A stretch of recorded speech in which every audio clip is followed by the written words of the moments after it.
Ijesha Kingdom was a magnificent city. At its heart stood the breathtaking capital, Elisha. Its roads were wide and orderly, its buildings masterpieces of design, structures fit for royalty, artisanship unmatched in the land. The palace of the Owa Obokun, an ancient wonder to behold, adorned with vivid paintings and sculptures that whispered history. Temples rose from sentinels of faith, their smooth walls decorated with sacred art, rivaling the glory of ancient Luxor in splendor and spirit. A great many rivers flowed across the borders of Ijesha, rivers believed to hold magic, guardians of a sacred land. Among them stood a magnificent waterfall, serene, stunning, and eternal, a marvel of nature, wrapped in the soul of the kingdom. Rainforests stretched endlessly, lush and wild, home to creatures unseen in the rest of Yoruba country. Brave hunters and warriors emerged from these woods, young men of Ijesha, trained by nature, destined for greatness. Ijesha people are fiercely territorial. They loved Elisha obsessively and proudly. To them, it was more than a city. It was a symbol of identity, of heritage, of soul. At the heart of Elisha pulsed the jewel of the kingdom, the Atakumosa market, vibrant, bustling, eternal, a hub for commerce where goods from the coast met wares from the north, a center point of wealth, power, and people. In 1832, a legend was born in Ijesha. His name was Ogedengbe, destined for war, glory, and rebellion. Born in a satellite town near Elisha, son of a blacksmith, he forged dreams while helping his father forge weapons. He listened eagerly to tales from travelers and warriors, stories of distant battles, the legendary men from Ibadan, especially of Adilakun Elepo, a demigod in the hearts of warriors. These stories lit a fire in young Ogedengbe, a fire that would one day consume in the battlefield. In Ogedengbe's youth, Ibadan reigned supreme, the dominant warrior state of the Yoruba interior. They had sacked great cities. They sacked Owu, they sacked Ijaye, Egba, and even Ijesha. Ogedengbe's beloved homeland was now a vassal of Ibadan at his time. At the heart of this expansion was Balogun Ibikunle, the lion of Onibudo, uh, Ibadan's greatest general. He was born in Ogbomoso, cradle of warriors like Toyeje and Benjamin Adekunle, the Black Scorpion of the Biafra Civil War. Ibikunle annexed Ijesha in the 1850s. A prefect was installed to govern. Pax Yorubana was enforced, but at a great cost. Ijesha had never before lost its independence. Ogedengbe vowed it would not stay that way. Like many aspiring warriors, Ogedengbe moved to Ibadan, the beating heart of warfare and power. He enlisted under Balogun Ogumola, a legendary general, placed under the command of Akiko, whose name meant one you must never confront in battle. There, he met Latosa, a brave soldier and future Ibadan legend. They built a brotherhood and rose through campaigns together, side by side. Ogedengbe was daring, fierce, and loyal to the captain's side. In lesser battles, he and Latosa commanded troops together under the watchful guidance of Akiiko.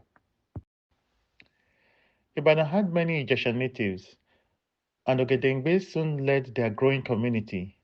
In the evenings, they met to talk politics, to speak of Elisha, to plan, to remember. They sometimes went into nostalgia. Ogedengbe ignited a new nationalism among them. The Ijesha people in Ibadan bonded with their kin in Lagos, a class of wealthy merchants, Saros from Sierra Leone, and Amaros, returnees from Brazil, masters of trade and craftsmanship. These men brought skills, capital, and allegiance. The solidarity would prove decisive in years to come, especially during the Great Kiriji War. By the mid 1860s, Ijesha was restless for freedom. At the border stood Igbajo, Once a trade post, now a prosperous city. Once loyal to Ijesha, now a subject of Ibadan. Ijesha warriors laid a siege on Igbajo to reclaim it. Ibadan responded. Basharu Ogumala sent elite warlords to defend Igbajo. Ogedengbe, still in Ibadan's army, was ordered to fight against his people. In the battlefield, his heart turned. He turned his gun on Ibadan troops. Many Ijesha soldiers in the Ibadan army joined him, a stunning betrayal that fractured the battle phalanx of the Ibadan soldiers. Though brave, the Ijesha were defeated. Ibadan soldiers plundered the land, laid siege to Elisha itself, prepared to destroy the capital. The king of Ijesha, Akonlese, sent silver coins, clothes, and emissaries to plead for mercy. In Lagos, wealthy Ijesha merchants petitioned the British governor. Glover interceded with Basharun Ogumola. Diplomacy prevailed. Ogumola lifted the siege, preserving Elisha's walls, but the humiliation was deep. Estates were pillaged, citizens enslaved. The merchants of Lagos vowed revenge. Among the captives brought to Ibadan was Ogedengbe himself.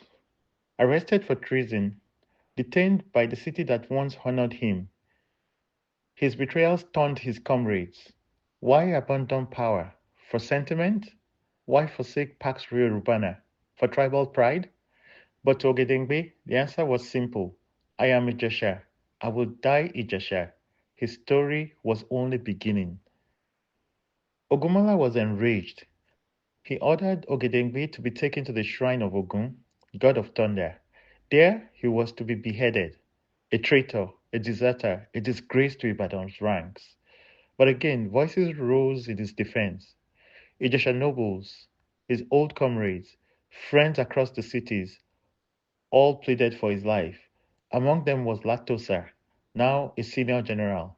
He spoke softly into the air of power and pleaded for his friend to Basharun Ogumola. Basharun Ogumola relented. The life he spared would, however, one day come back to haunt Latosa, for Ogedengbe would bring him to shame in the long war to come, the 16-year Kiriji War. Ogumola received the warriors from Ibajo with joy. They brought him gifts, booty from battle, Ijesha captives from his estate. He paraded his spoils, but weeks later, Ogumola fell ill. He died of smallpox, though whispers told a darker tale, that the virus came hidden in a fine cloth sent as a tribute. He wore it once in public, and by nightfall he fell ill. Days later, the great Basharun was no more. Disgraced, Ogedengbe left Ibadan in shame. He returned to Ijesha, now a vassal under Ibadan's rule. He settled in the outskirts, quietly built a large estate, and from there he rose again. He recruited warriors, protected trade caravans, and earned the trust of merchant princes like Otigbadigba. He was in close touch with elites in Lagos, the Saros, black Englishmen from Sierra Leone, educated, powerful, and loyal to their Ijesha roots. Ogedengbe's name grew. The king invited him to court. He sat in the council of advisers. He became the protector of Ijesha's honor once more. Then came sorrow. The king of Ijesha died. The land mourned.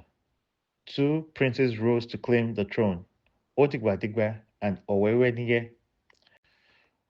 Ogedengbe supported his ally, Odigbadigba.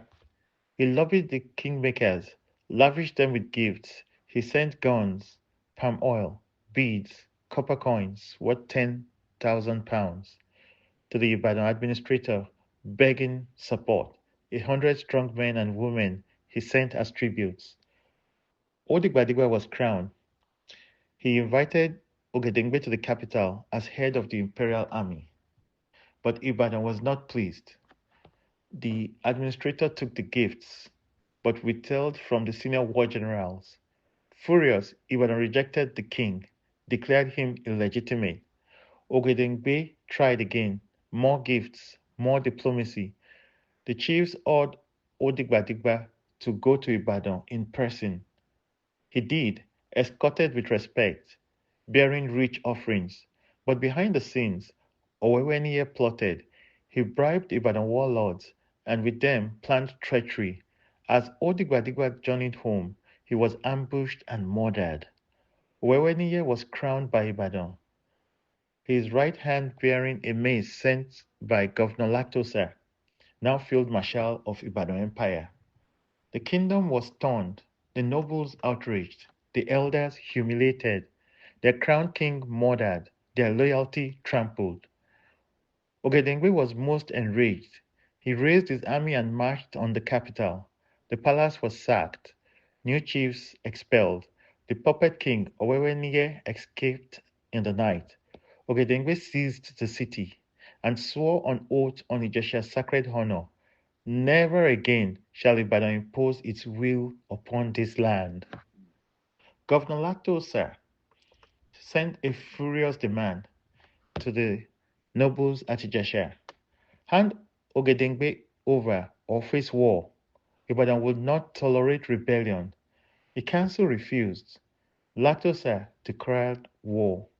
A coalition army was formed, led by the battle-hardened Balogun Ogboriefon. Ogedengbe knew the odds. He couldn't match Ibadan in the plains, but he knew the forest, the thick, wild terrain of Ijesha. In Lagos, the Ijesha merchants meant many had paid Ogedengbe to protect their interests. Now he called on their loyalty. They answered with money, with guns, with resolve. Ogedengbe moved his men out of the city. He avoided battle in the open. To protect Elisha from ruin and draw the enemy into the wild, he decided to move into the forest. The dense borderlands of Ijesha and Ondo was where he would station himself. There, he would fight a different war, not with lines and phalanxes, but with shadows and traps, for he had mastered the terrain and he was about to change the course of Yoruba history.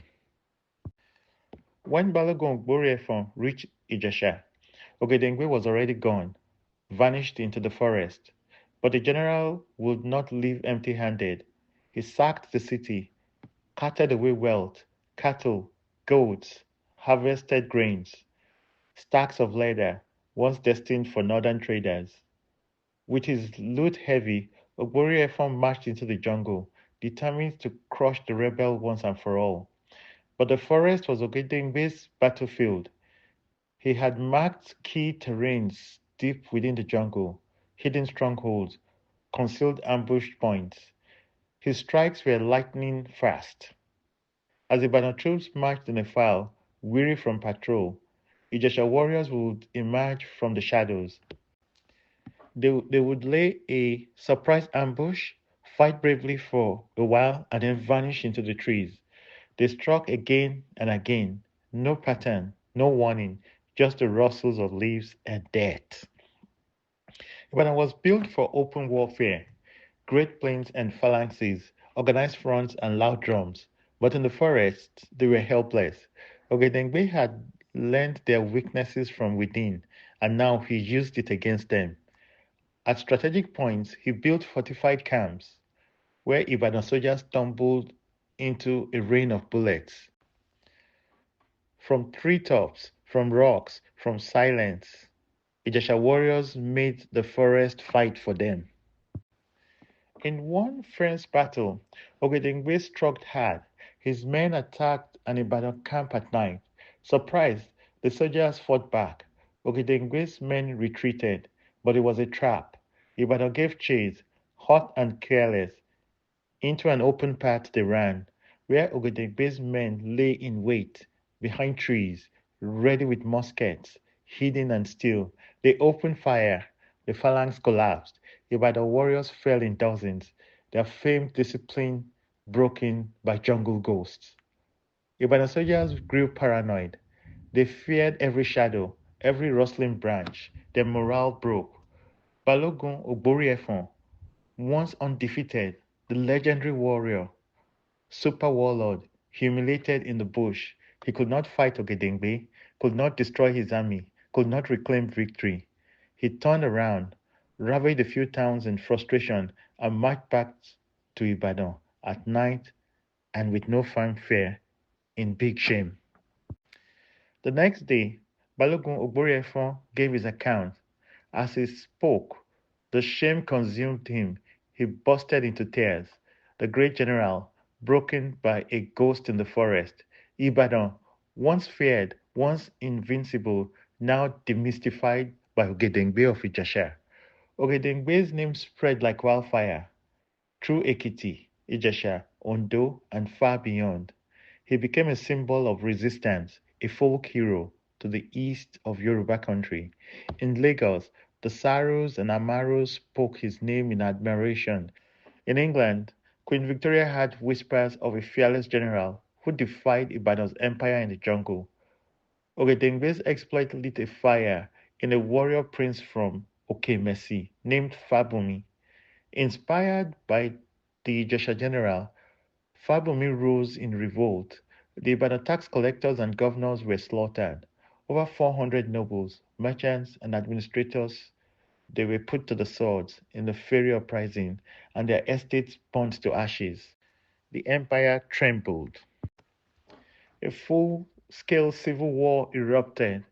Ibadan on one side, and the coalition of Ekiti, Ijesha, Ondo on the other side.